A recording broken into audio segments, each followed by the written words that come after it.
Hello, everyone. Welcome to My Brain's an Asshole. Another amazing episode coming right up to your ears and your eyes. My partner Dala um, can't make it today. She is off with her daughter, and um, and so I'm on my own with my two uh, new friends here to you guys. I have with me Joffrey and Thompson, and they both struggle with mental illness. I'll let you guys describe your situation. And today I wanted to talk with them. I want them to share their journey about looking at going back to work, even though you still have your mental condition. So, Joffrey, would you like to start us out and share with us a little bit about what your struggle with and where you're at? I struggle with PTSD, and just a little background on that. Um, about 23 years ago, I started having these symptoms that made me feel like I was tripping, with disassociation from my body. Um, and turned out that it took them 10 years to diagnose me. And 20 years later, realized that within those 10 years of them trying to diagnose me, I developed PTSD from it, which led to hospitalization several times, um, and then the almighty battle of trying to find the right cocktail, which is where I'm Mm, at now. Um, and with the help of May, I've been able to really work on just trying to separate the medication, the chemical with reality. So that's where I am. mm. Thank you. How about you, Thompson? Well, I've struggled with depression and depression with psychotic features, um, and I've experienced a couple of breaks. Thankfully, I'm feeling, with the support of medication and therapy and all of that, I'm feeling pretty stable and probably behave the way that most people would think is, when I'm not symptomatic, I seem to be fine.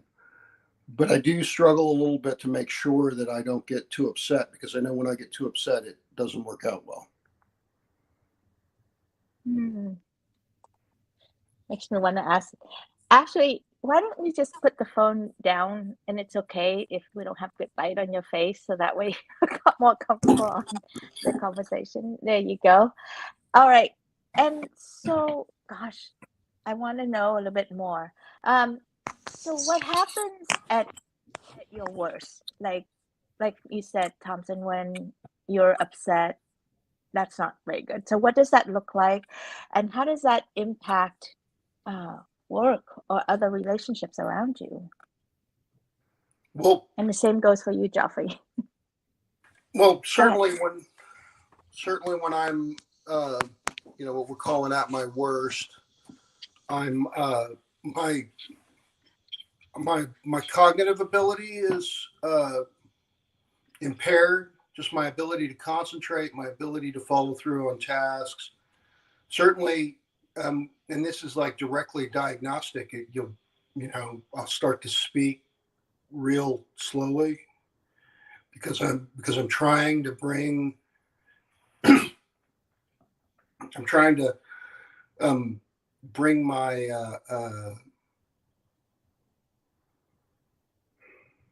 cognitive ability online. It's hard. It's harder for me to think. It's like that moment, when we get dysregulated, when healthy people get dysregulated and they have trouble thinking and making decisions, and even trouble managing the energy of having other people around them. Well, multiply that times 5, and then it doesn't stop.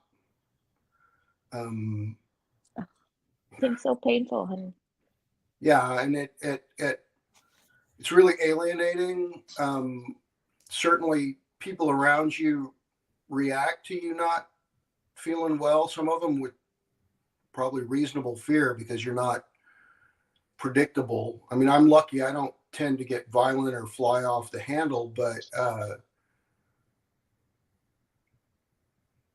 my ability to concentrate, my ability to cover tasks. And then we were just talking a little bit, Joffrey and I, before we pulled everybody else in, about how there's a sense of kind of agoraphobia when I'm out in the world. I don't really feel like I belong.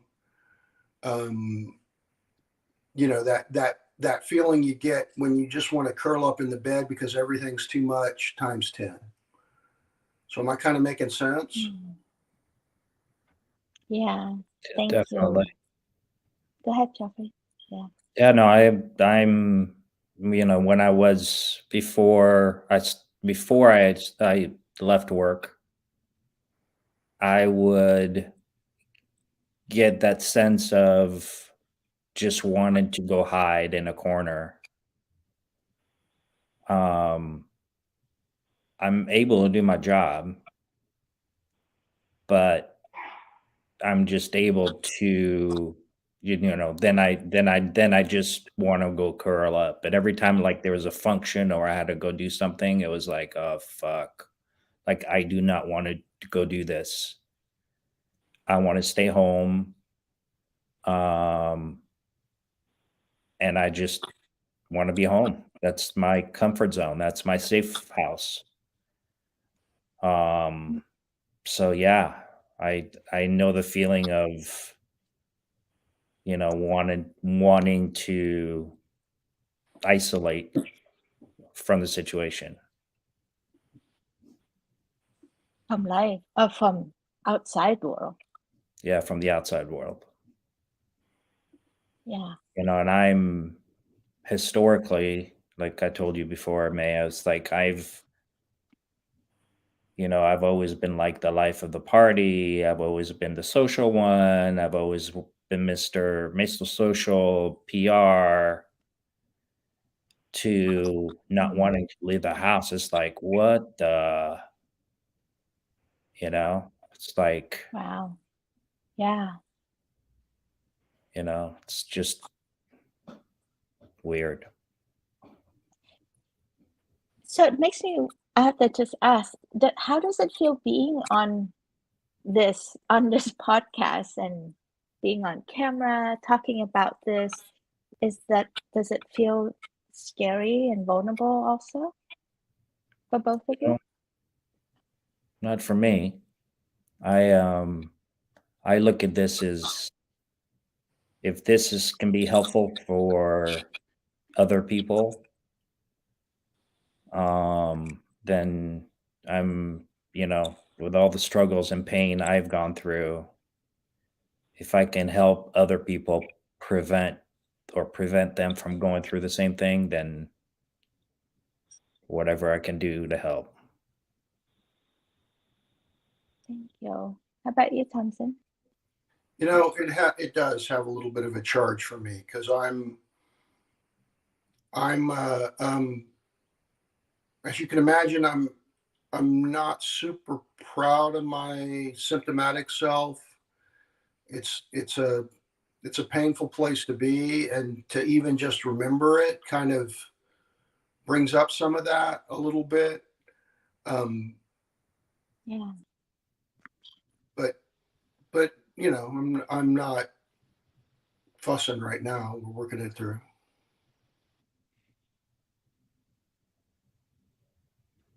Yeah. It's Dala and I have talked about this in previous episode, but I'd love to hear it from you guys too. Like this shame, the shame or this vulnerability of having a mental health thing. What can you talk more about that? I don't understand why it's so shameful, but of course I'm not going through it. So it's like why is that shameful? Why is that so embarrassing that you have this? I'm Go ahead. Go ahead, Paul. Who should go ahead, May? Well, I mean, Go. Yeah, there, go ahead. there are a couple different things with that. One, explicitly shame and invasive thoughts of shame are directly a symptom when I'm symptomatic. So when I recall being symptomatic, I'm definitely going to be touched in with feelings of shame, because shame is explicitly in the DSM-4 a symptom that's a strong one for me. And I mean, both I've experienced that, and it's a known aspect of my condition. Also, some of the time when I've been symptomatic, it scares people around me. You know, people just don't. I mean, we're wired to get away from people that are being tormented by their inner. Different. Yeah, they're well, and specifically people who are sick and symptomatic and being tortured by invasive thoughts, their cognitive abilities falling apart. So people will get scared of us, and then it is just not. It's just not the most attractive thing about me that I occasionally lose my mind. So, you know, how are you going to bring that up when you're trying to put your best foot forward in a relationship, or with even with family, or with people you know? You have a tendency to just kind of go, well, that's not myself at my best. That's not my favorite part. Yeah, I can remember the 10 years that it took him to diagnose me. Um, I was I was married before, and my prior wife, my previous wife, walked out on me because she couldn't take the situation anymore. And 6 months later is when I got diagnosed. And then after I got diagnosed, and I took about a year to get some normality back in my life. And then I was like, I don't want to be in a relationship. I'll never get married again, just because I didn't want the shame of having somebody go through what I've gone through again. Yeah. Then Margie came along, and it wasn't planned. I was fine when I met Margie. And then it wasn't until, April when shit hit the fan. Yeah. So here we are. I mean, the fallout, as if like having a mental break is already bad enough as is, and then all the fallout of your life, it's like getting hit by a truck, and then other truck just keeps coming and doesn't stop. For me, Yeah. So, yeah. For me, what's been really hard is, as a man, you have you just, and as a family man, it's like you have responsibilities, you have expectations, you have all these things that you want to do.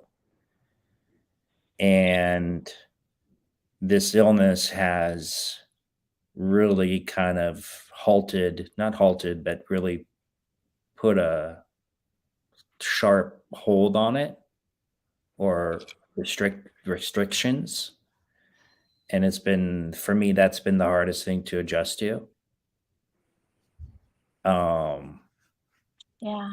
And when I go out and I look at other people that are working, that's their life seems quote unquote normal.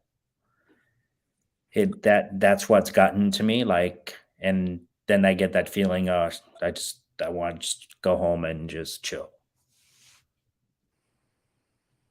So it's Yeah. been weird.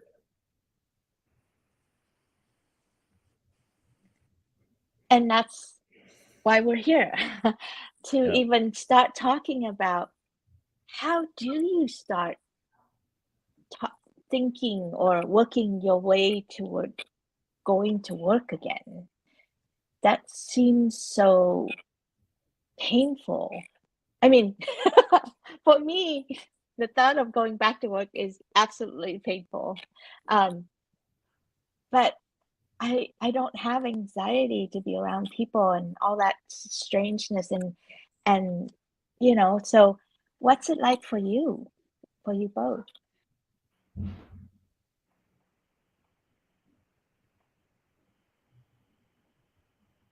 Um, Go ahead, Joffrey.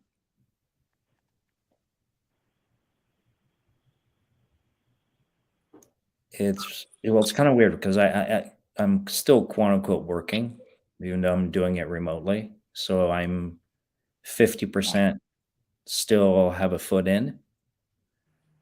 Um, so I think for me, the hardest thing is going to be, starting to go out and go to the different offices and um, get out of the house basically and go to, that's going to be the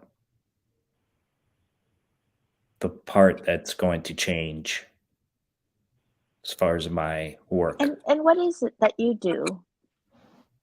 So I'm in uh, sales for an orthopedic company, and we provide surgical implants for like shoulder, replacement of shoulders, hips, knees, trauma, biologics. So Mhm.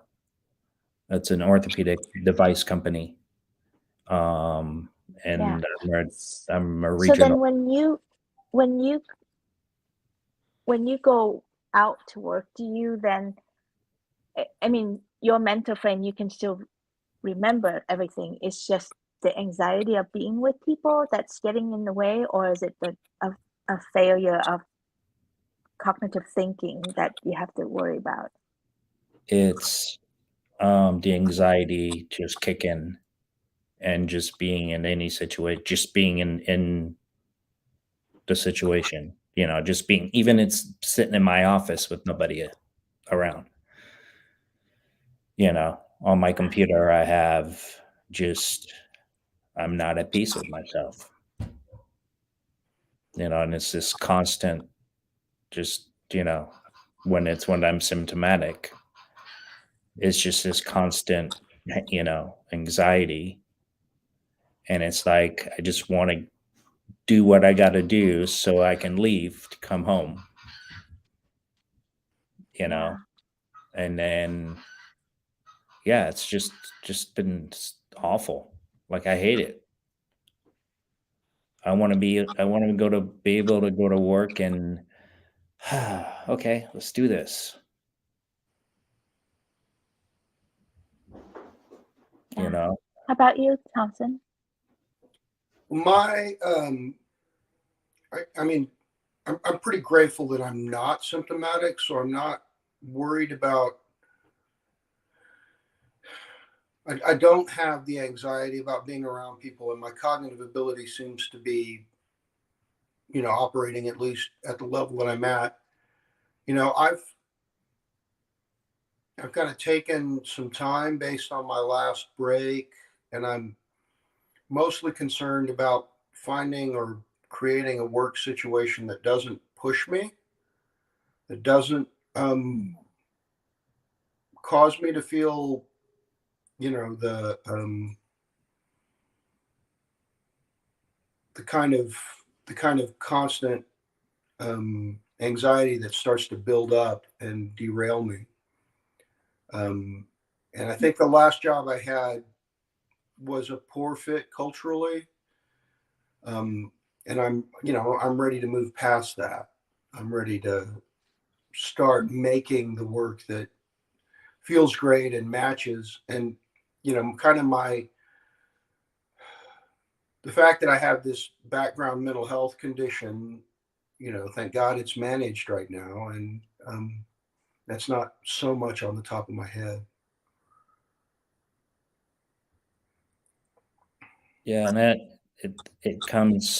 that comes with longevity and confidence with, you know, your current med plan, how you're feeling, how you're, functioning. The longer you're able to do so, the more confidence you gain within yourself.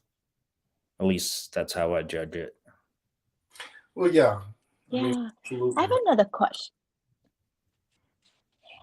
question.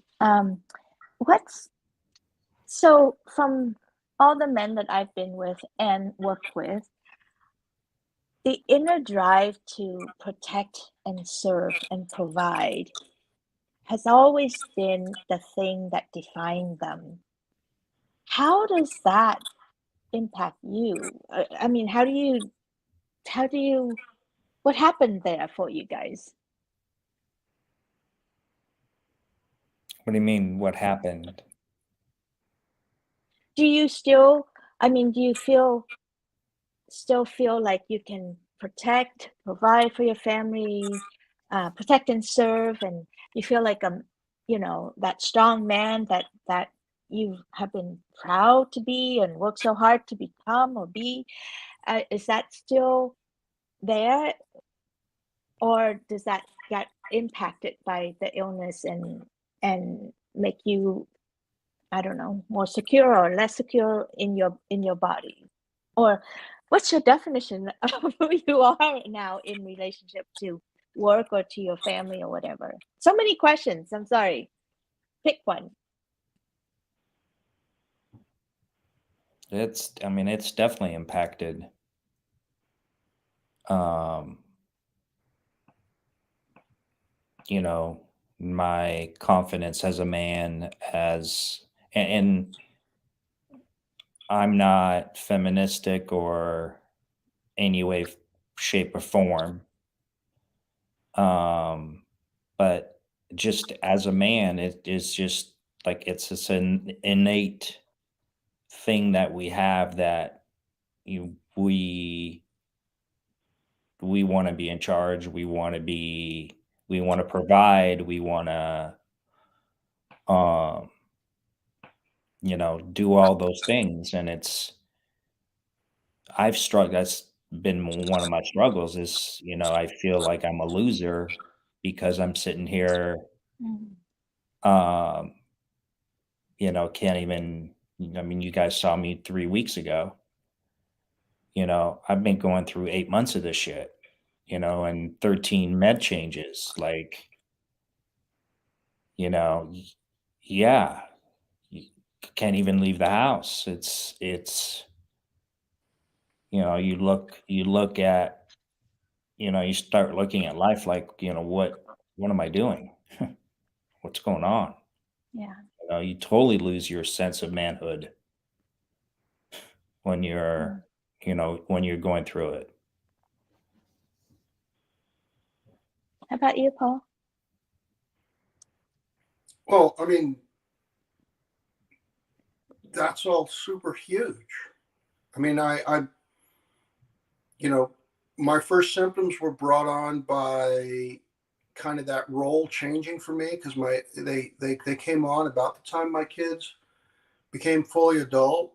Um, and there's one stream where it feels like maybe the symptoms were brought on by white knuckling it through to get that far, uh, and support them despite you know being in a job where I wasn't appreciated and all of that. There's certainly the first time I became symptomatic, the first thing I did when I got out was pick back up my responsibilities for my children. And it definitely has a lot of hubris, um, in that I'm, you know, I am vulnerable as a provider. And then the second time I became symptomatic, I had a relationship end. And, how much of that relationship was about me being a provider, right? How much of that relationship, when that got threatened, then, oh, well, if you're not going to be able to pay the bills, then we're moving on. It's a vulnerable place. It's pretty touchy. Right now, as asymptomatic and with, grown children. So grown children, meaning I don't directly have to support my children. It's a different place to reconfigure from. I bet. And so there's also a piece of, how do I want to apply myself so that I can apply my gifts as opposed to just provide for my family. Get a job. Yeah. Yeah. I'm first of all, I'm so grateful and thankful that I have a great job and the support from my job. I'm also grateful that I have a wife that is understanding and supportive and has been able to basically carry the whole family, which is unbelievable. But as soon as, when I first got sick, it was like it took me back to my first wife leaving me, and I was like, oh shit, here we go again. But I could not imagine in my state of mind, like if I didn't have Margie, like we'd be screwed. Just because there's there was a stage where I couldn't handle responsibility. I couldn't get out of bed. You guys saw me a couple of weeks ago. Yeah. It's been like that. I spent 23 days in the hospital. Not just any hospital, right? Yeah. And I don't know. I've been doing a lot of thinking about that. And, I think, well, I know we all know that mental illness is an epidemic, I think, in our country. There's not enough support, especially for the unfortunate that don't have insurance. I mean, I've thought of like going through what I've gone through with no insurance or support. It's like how do they do it? They can't get the help. So, and That's why then they end up on the street, and the yeah, homelessness goes up as the mental illness goes up. yeah. Then in the hospital, they over medicate you so badly. And these people that are unfortunate are in there for 2-3 weeks, and then they leave with 2 weeks worth of supply of medication. And then what?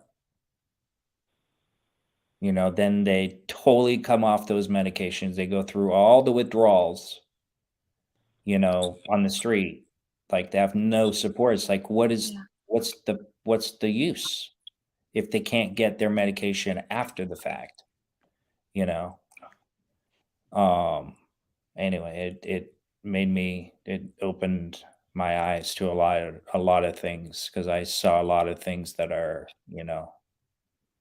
like these poor people are just taking all these pills just because the doctor says you should, and they're vegetables, for no reason, you know. I mean, when I came out of there, I was so over medicated. My private psychiatrist, like, we got to get you off this stuff. 13 I changes. wanna I wanna bring in Darla's experience a little bit. Um, Even though she can't be here, she did write to us and said that she attempted to go back to work about 4.5 years ago, and she wanted her situation had stabilized, and she wanted to start a new coaching business helping people and families with mental health issues, and everything was going wonderfully, and she had an amazing new passion for something that she can do, and it's in her wheelhouse, and now she can speak from the inside out, not just from the outside in. But then what happened is it made her really overly excited about everything, and then it kicked her into a manic state, which triggered her mania, and then tripped up her psychosis. And she ended up back in and out of mental hospitals for about 4 months. And she had to learn the hard way that she can't push herself. Daily self-care is her full-time job. And she did write a book. we we did work through page by page on that book with her. But still, just the writing book is such a tedious process, writing and then the putting it together and marketing and editing and all that stuff. So she has to just go really slow and not have any expectation, not push herself, which is really hard for her to not do. Yeah, there's an impatient voice in her head that tells her that she should, and then start comparing herself with others and all this crazy stuff. And so she has to learn to surrender to her reality. And her work right now is to grieve the loss of that passion, um, for the work that she's done up to now. And we just gently hold her in that space. I know that there will be days that she can pick it up and do a little bit more, and then there are long periods of time where the med is out of whack and blah blah blah, and then she has to slow it back down, put it back on the back burner again. So that disappointment ride is very real for her. Yeah, I can totally relate. Like having gone through the 13 changes, it's hard on the mind psychologically. Um, and it takes the wind out of your sails. Like, are you kidding me again? And it's just, Yeah. it's something I don't wish upon anybody, Yeah. you know? Um, So I know we don't have solutions or step by step to get yourself out of this shit. But what what do you have to leave the audience who are going through something like this, or who have someone in their life that is struggling with this? How what are some things that people can hang on to that would be helpful for them?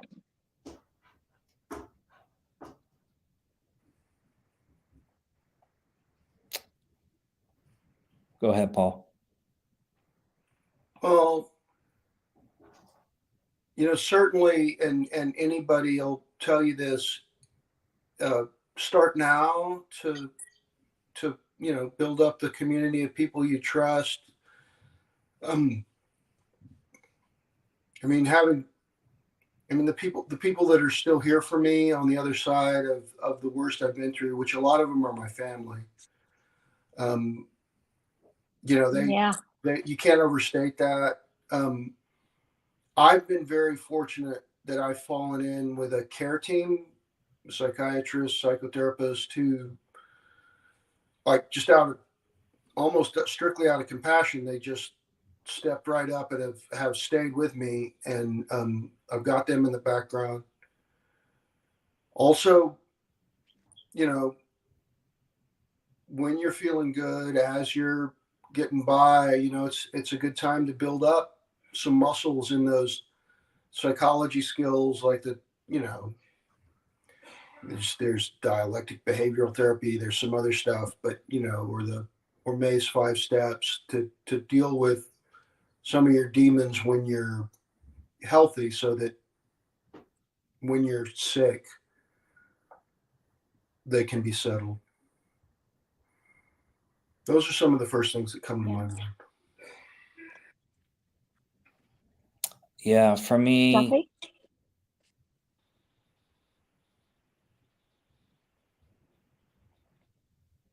I don't know.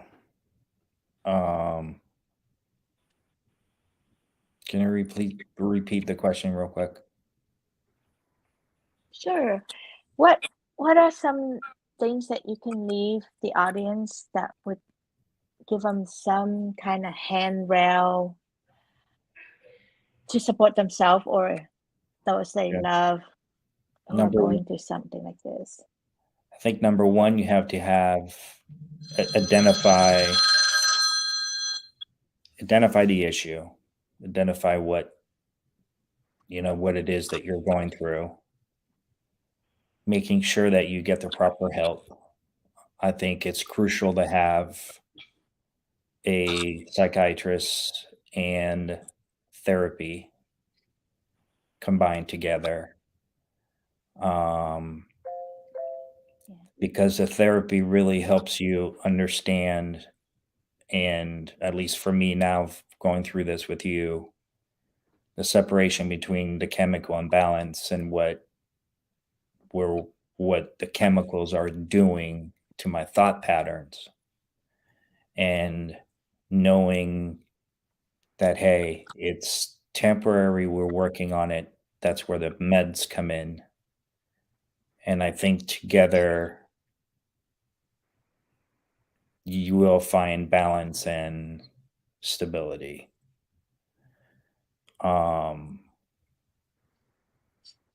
It just takes longer from some than most, you know.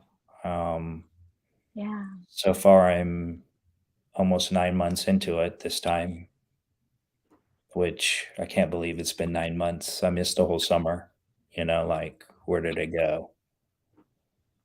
But I'm still here. And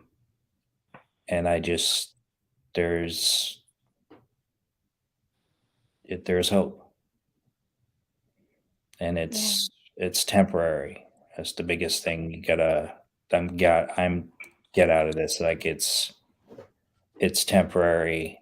It will pass. We will find a way.